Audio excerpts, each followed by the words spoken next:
Corey, man, we just finished a dynamite episode talking about the middle class. Yes.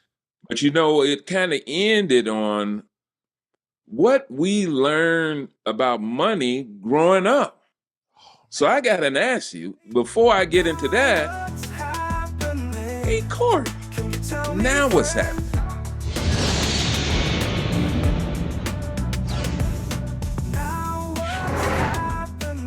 Well, I'm going to tell you. We're going to talk about what we learned about money as growing up. I'm going to kick it off. I didn't learn nothing.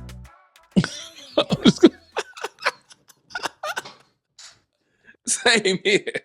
I didn't learn a thing about $1, a nickel, a quarter, a dime. Now, I knew how much money they made because you got hit over the head. Don't you know I'm only getting paid $1 an hour, $2 an hour.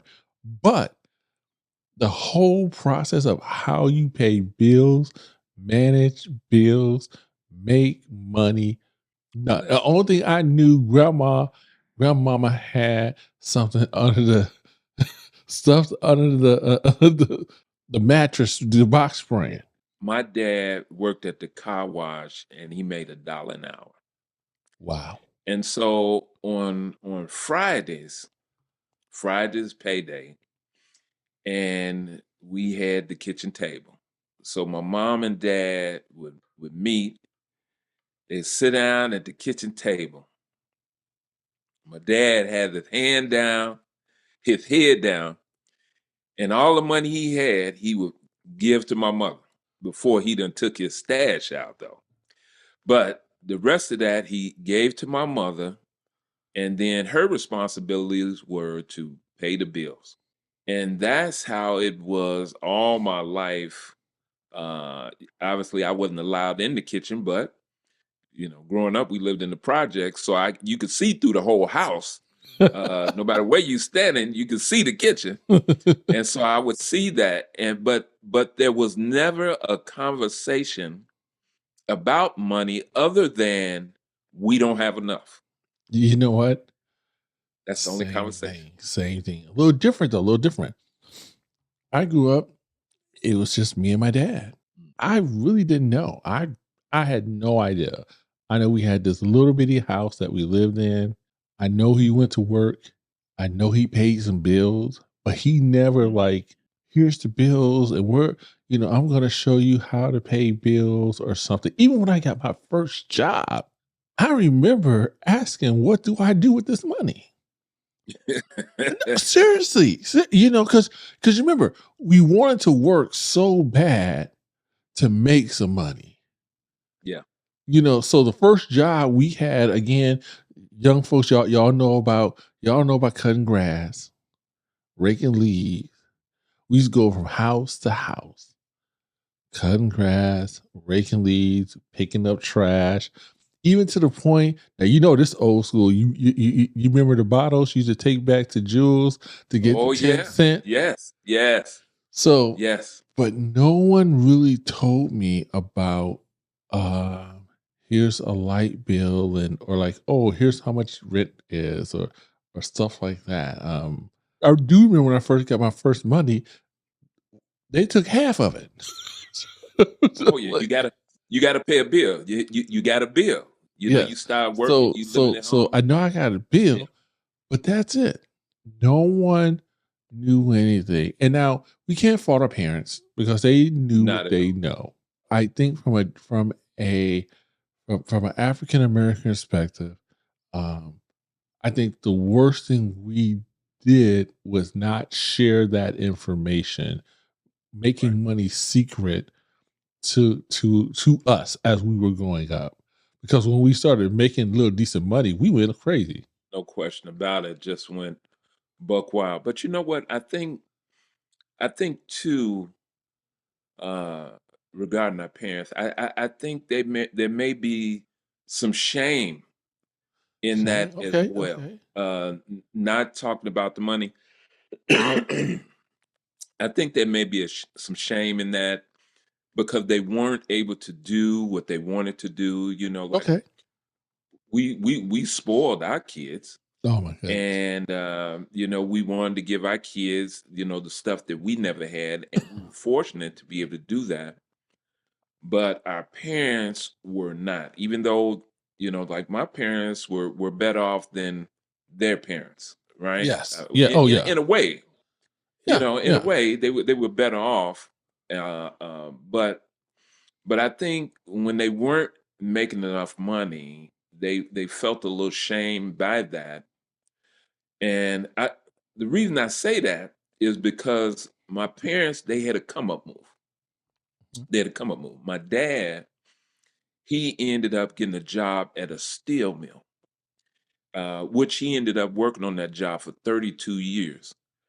And my mother, she got a job working for Hall Printing.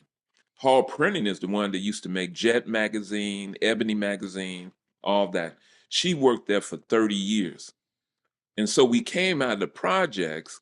They bought a 2-flat, the basement apartment in Chicago on the west side. And it was later they did confide in me, but I was in my 20s at the time. They confided in me that they bought the house for $25,000. Wow. And that the mortgage was $500. And they had one person upstairs renting, and that person was paying $600. So every month they was able to pay the mortgage, put $100 in their pocket. And so basically we were living for free because the renter was paying our mortgage. And so the paychecks was coming in and they were able to use that. And that's when my family moved into the middle class. So dad was in the Air Force, got out, became a welder, international harvester. They don't make the international I harvester. Where he made some decent money. I remember he came home with the first Jeep I've ever seen for my life. And I was like, woo, we made it. He got a Jeep. Okay. We rode around in that Jeep, rode everywhere, man. But again, though, because he didn't understand money, it came in and it went out. And his whole thing, he didn't know about savings and 401ks and pension plans. And, he trying to get all the money he can get in his hands, thinking about today and not about tomorrow. And it was just, it was interesting to see. And then, you all got that one relatives who's doing good. No one really talked about money. At least the school that I went to, we didn't have economics.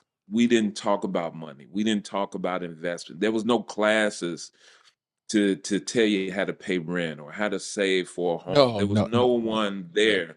No. There was The only no thing one we there had, talking about that. I remember they taught us how to write a check.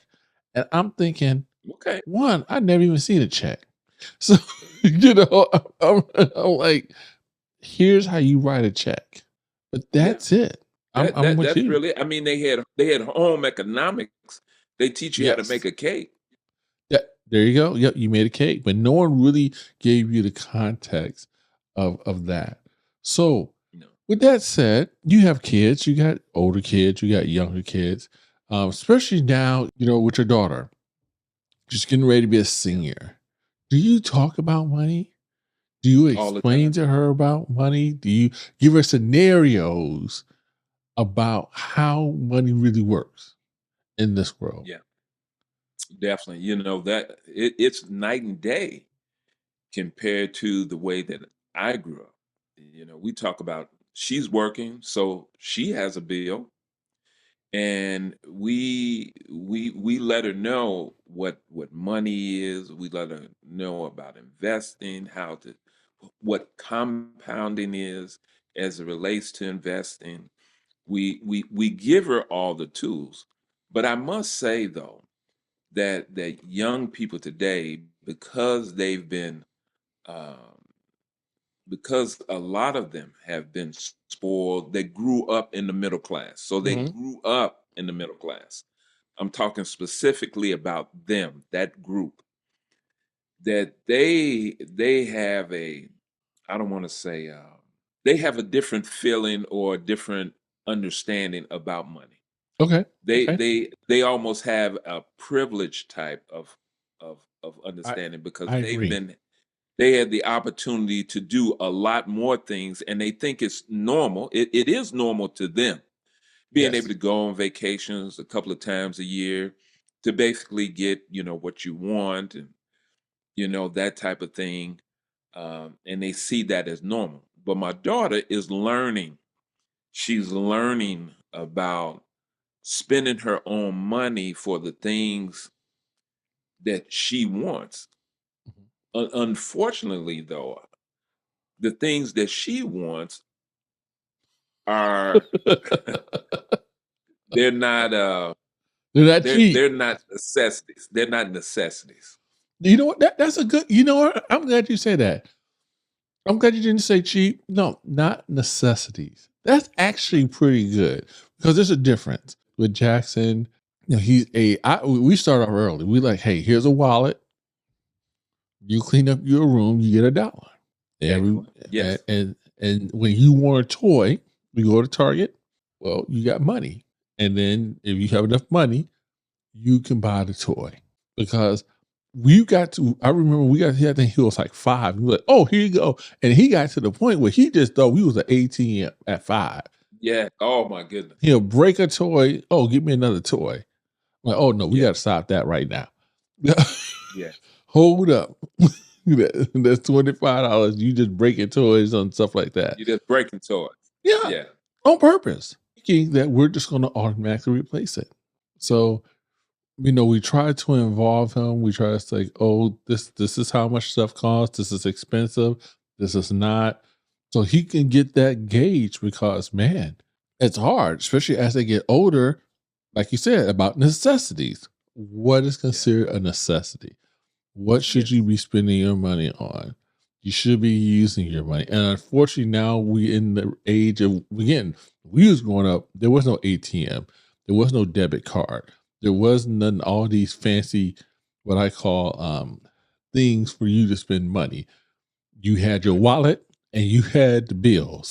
that was it. That was it. That was you it. had $25. You knew when you spent this. Now with the debit cards, ATM card, you don't know what you got until you charge something. You don't know if it's going to go through or not. You praying, please, Lord, please let it go through. Let me have. And then they got all these different things to take your money, like payday loans. Oh my goodness! All these different things. But you know what? You know what the interesting thing is? In your neighborhood, have you seen a payday loan? No. There's no payday loans in this community. There's no, exactly, and in mine. But when I go back into the hood, they're everywhere. Currency exchange. We know.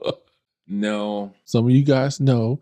About 5 years ago, 5 or 10 years ago, you got your check and you went to a currency exchange.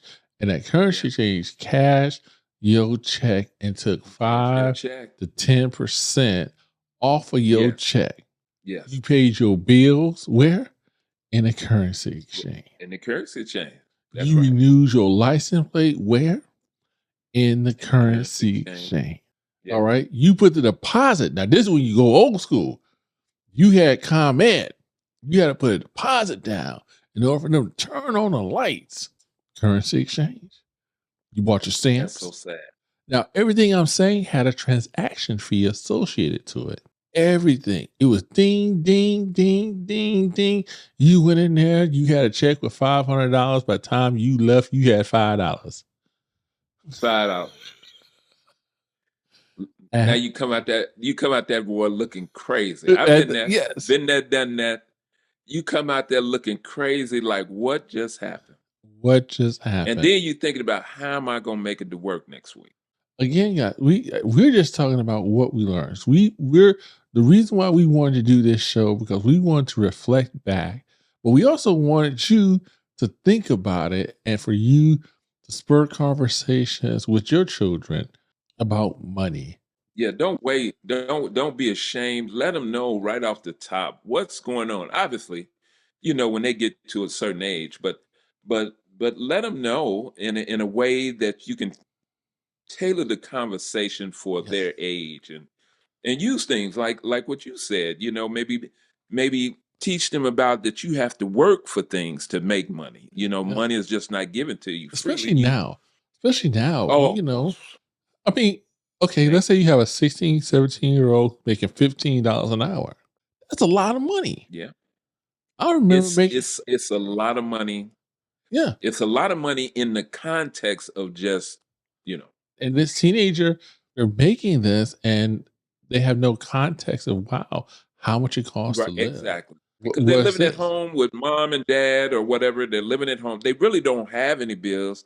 They may have a phone bill, but they really don't have So, any bills. exactly. We want you just to reach out, teach them, share some stuff. Now, they may look at you crazy, talking about, I don't need to know that.